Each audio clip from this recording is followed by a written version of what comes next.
අයිබෝන් කියලා ඔයාලා හැමෝම ආදරෙන් පිළිගන්නවා. ඉතින් අදත් මගේ YouTube channel එකට. ඉතින් අද අපි බිත්තර ආප්පයක් හදලා කාලම කතා කරමුද කොහොමද මේක හදන්නේ කියලා. මේ විදියට බය නැතුව කන්න පුළුවන් ગેස්ට්‍රයිටිස් තියෙන කෙනෙකුට උනත්. ඉතින් බලන්නකෝ මම මේ අලුත්ම තාච්චි එක තමයි මේ ආප්පේ හැදුවේ. ඉතින් මං ඉස්සෙල්ලාම මෙන්න මේ විදියට පිටි තෙතහාල් පිටි තමයි මම ගත්තේ. මෙන්න මේ අඬු කෝප්පෙන් 3ක් ගත්ත පුරවලා 3ක් ගත්තා මේ දාගෙන තියෙන්නේ මම මේ භාජනයේට.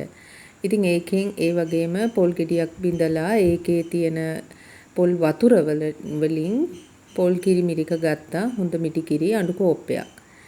ඉතින් මේ ටික මම හොඳට කලවම් කරගන්නවා මේ විදියට. මම හිතනවා ගොඩාක් දෙනෙක් ආප හදන්න දන්නවා. ඉතින් මම මේ හදන්නේ අපිට ඇත්තටම ગેස්ට්‍රයිටිස් නිසා ගොඩක් කිසිම ඊස්ට් වර්ග දාපුවා කන්න බැරි නිසා. ඉතින් මේකට කිසිම දෙයක් මම දාන්නේ නැහැ. ඉතින් මම try කරලා බැලුවා මේ විදියට කිසිම දෙයක් නොදා පොල් වතුර ටිකකින් සීනි ටිකක් විතරක් දාලා කොහොමද හදාගන්නේ කියලා. ඉතින් මම මේ ඔක්කොම කිරි ටික එකතු කරගත්තා. ඊට පස්සේ මම මේකට සීනි මේස හැන්දක් මම මෙතන දානවා. නමුත් මම තව මේස හැන්දි භාගයක් දැම්මා. ඒ කියන්නේ මේස හැන්දි එකමාරක් මම දැම්මා මේකට පිපෙන්න. පිපෙන්න කියන්නේ ඒක තමයි මම දාපු එකම දේ. ඒකයි පොල් වතුර ටිකයි. ඉතින් මේ විදිහට හොඳට මම කලවම් කරා. කලවම් කරලා මම බහලා තිබ්බා. පැය 8ක් විතර තිබ්බා මම මේක. මම මේ දැන් රෑ වෙලා තමයි ටිකක් ගත්තේ මේක. මේ හොඳට මේක පිපිලා තියෙනවා. කිසිම දෙයක් නොදා. ඉතින් ඊට පස්සේ දැන් තමයි මම මේ ලුණු ටිකක් එකතු කරගන්නේ. රසායනික ලුණු අවශ්‍ය ගන්නට ලුණු ටික දාගෙන ඊට පස්සේ මේක හොඳට කලවම් කරගන්න ඕනේ. මම බලන්නකො හිල් හැදිලා තියෙන්නේ කිසිම දෙයක් නොදානේ.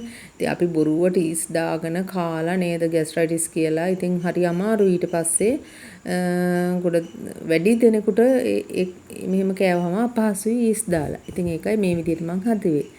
ඉතින් ඊට පස්සේ මම ළඟ කිරි වගයක් සාමාන්‍ය කිරි වගයක් තිබුණා. ඒ ටික දාගත්තා. නැත්තම් වතුර උනත් කමක් නැහැ මේ ගානට හොඳට අවශ්‍ය ගානට සාමාන්‍ය මේ පදම ආප්ප පදම එනකන් වතුර එකතු කරලා මේ වගේ හොඳට මේ හැඳි ගා ගන්න ඕනේ.